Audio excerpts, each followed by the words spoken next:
When a pressure cooker fails to pressurize, it is often due to a worn or broken seal, an improperly closed lid, or insufficient liquid. The seal ring, which prevents steam from escaping by sealing the pot and the lid, can dry out and crack over time due to heat.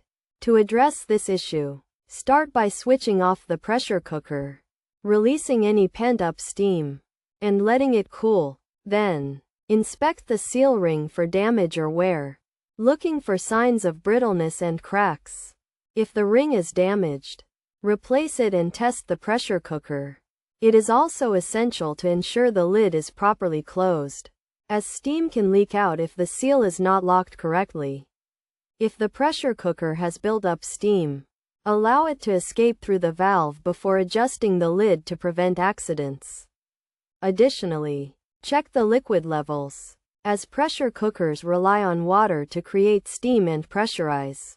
If necessary, add a cup of water to the center of the pot, replace the lid, and repressurize the cooker, being careful not to stir the water to ensure it steams and circulates efficiently. By following these steps, you should be able to resolve the issue and get your pressure cooker working properly again.